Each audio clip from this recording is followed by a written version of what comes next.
High court ప్రశ్నలు సంధించింది. Governor దగ్గర bill ఎప్పటి నుంచి పెండింగ్ లో ఉందని అడిగింది. బీసీ రిజర్వేషన్ల ప్రక్రియ ఎలా నిర్వహించారు, ప్రజల నుంచి అభిప్రాయాలు తీసుకున్నారా, కమిషన్ రిపోర్ట్ను పబ్లిష్ చేశారా అంటూ హైకోర్టు ప్రశ్నించింది.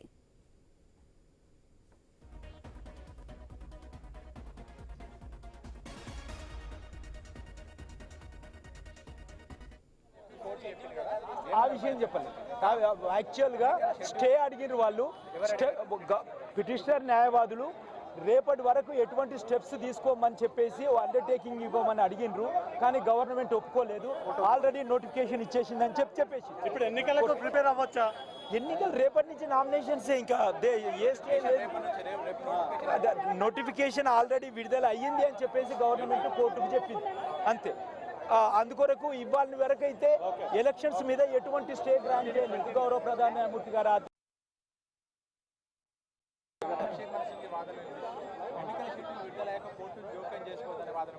చెప్పాడు, అతను కూడా చెప్పాడు, 5 జడ్జెస్ బెంచ్ జడ్జిమెంట్ కూడా చెప్పాడు.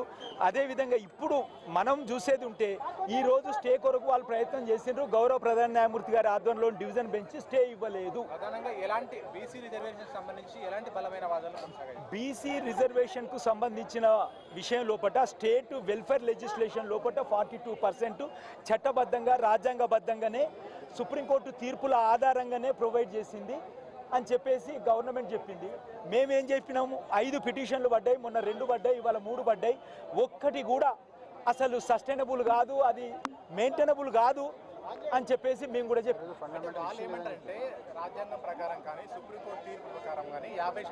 యాక్చువల్గా 226 యొక్క స్కోప్ గురించి మనం ఆలోచిస్తే, రిపిటిషన్ యొక్క స్కోప్ గురించి మనం ఆలోచిస్తే ఫ్యాక్చువల్గా ఏ ఒక్క పిటిషనర్ కూడా లోకల్ స్టాండింగ్ లేదు.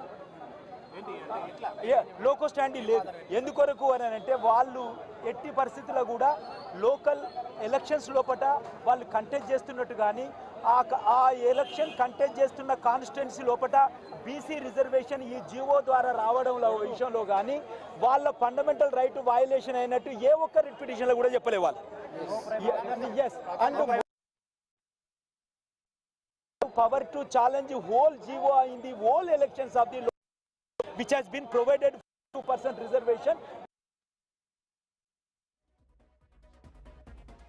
If his fundamental right has been violated, he needs to be filed the writ petition which constituency instead of unreserved BC has been reserved.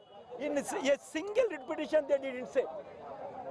So that we have made our arguments before the court that before honorable court that a single writ petition is not valid in the eye of law. We can demonstrate before this honorable court. These are all frivolous petitions to stay the 42% reservation with malified intention, ulterior motive. That's also we are stating that GO itself, GO issue చేసేదానికంటే ముందే ఒక petition పడ్డది, మీ అందరికీ తెలిసిన విషయమే. అది ఒక్కటి తెలిసిపోతా ఉన్నది, రిజర్వేషన్ బీసీలకు రావద్దు అనే దృష్టితోటి అగ్రవర్ణ సమాజం నుంచి వచ్చిన ఈ పిటిషన్లు ఎవ్వి కూడా చట్టబద్ధత కానీ రాజ్యాంగబద్ధత కానీ ఆర్టికల్ 226 కింద నిలబడవు అని చెప్పేసి మేము గౌరవ ప్రధాన న్యాయమూర్తి ఆధ్వర్యంలో డివిజన్ బెంచ్కి చెప్పినాం.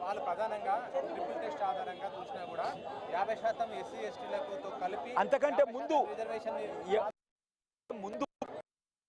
ఏ విధంగా తన ఫండమెంటల్ రైట్ వయలేట్ అవుతున్నది అనేది కోర్టు ముందు 226లో ప్రూవ్ చేయాలి. తన ఫండమెంటల్ రైట్ వయలేట్ అవుతున్నట్టు ఎక్కడ ప్రూవ్ చేయలేదు.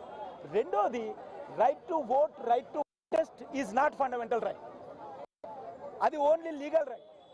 లీగల్ రైట్ అంటే దేర్ రెమెడీ ఈజ్ ఎల్స్వేర్, వేరే దగ్గర ఉంది, అది మనం చెప్పలేదు, చెప్పొద్దు కూడా.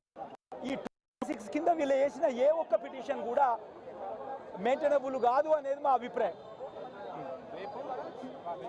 మళ్ళా రేపు ప్రతి విషయాన్ని కూడా క్షుణ్ణంగా విచారించింది.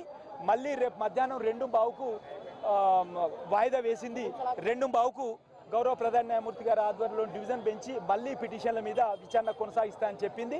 ఈ రోజు ఎటువంటి స్టే గ్రాంట్ చేయలేదు. అంటే జడ్జి గారు ఫైనల్ హియరింగ్ కాదు ఇది అని చెప్పేసి ప్రస్తావించారు కదా. ఎస్. రెండోది ఏంటి అని అంటే వాళ్ళు ఫైనల్ హియరింగ్ లాగానే ఆ వాదన చేసింది. వాళ్ళు మొత్తం కూడా ఇంటీరియం డైరెక్షన్ రావడానికి కాకుండా పిటిషన్ లోపల ఫైనల్ హియరింగ్ ఎట్లయితే చేస్తారో అట్లే చేసింది. అటువంటి సమయంలో కూడా స్టే ఇవ్వలేదు అనే విషయం మనం అందరం గమనించాం. పిటిషనర్ పైన కోర్టు ఆగ్రహం వ్యక్తం చేసిందంట. అది మేము చేయలేదు. ప్రతిసారి అడ్డంకులు తీసుకొచ్చి లేనిపోని అంశాలని కోర్టు మేము కోర్టులోనే ఉన్నాం. మరి అటువంటిది అయితే మాకేమో అఫిడవిట్ ఫైల్ చేసిన మాకైతే తెలియదు. మేమైతే కోర్టు ముందటనే ఉన్నాం, ఆ వాదనలు చేసి ఇంప్లీడ్ పిటిషనర్స్ తరఫున కాదు, అది గుర్తులు పెట్టుకోవాలి. ఇంప్లీడ్ పిటిషనర్స్ జీవోను సమర్థిస్తూ వేసిన పిటిషన్ లోపల చట్టబద్ధంగా రాజ్యాంగబద్ధంగా సుప్రీంకోర్టు తీర్పుల ఆధారంగా మేము వాదనలు చేస్తున్నాం అక్కడ. అది చేసి జీవోను సస్టైనబుల్ చేయాలి.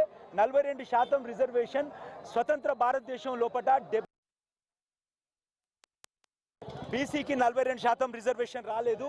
ఒక స్థానిక సంస్థలనే కాదు, విద్యా ఉద్యోగ ఉపాధి రంగాలతో పాటు స్థానిక సంస్థల రాజకీయాల లోపల కూడా రిజర్వేషన్ కావాలని చెప్పేసి ఆశించే వాళ్ళం. అటు ప్రజా క్షేత్రంలో ఇటు న్యాయ క్షేత్రంలో కూడా పోరాడగలిగే వాళ్ళం. ఆ పని చేస్తూ ఉన్నాం.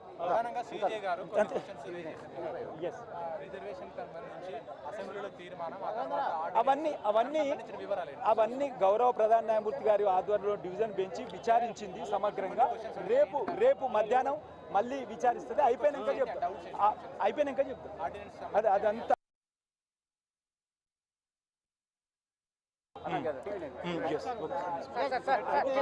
మొత్తం టోల్గా చూసుకుంటే కనుక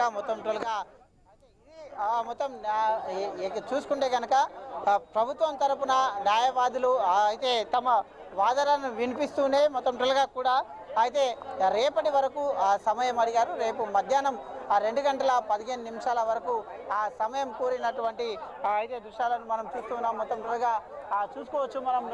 అయితే వాడివేడిగా మొత్తం టోల్గా కూడా వాడివేడిగా వాదనలు కూడా వినిపించినట్టుగా తెలుస్తుంది. మొత్తం టోల్గా ఎక్కడ చూసుకుంటే కూడా మన ఉదయం నుంచి ఈ యొక్క వాదనలు మొత్తం టోల్గా చూసుకోవచ్చు. అయితే ఏ విధంగా అయితే ఉదయం నుండి ఏ విధంగా ఆ యొక్క వాదనలు కొనసాగాయి అంటూ కూడా మనతో పాటు మొత్తం టోల్గా కూడా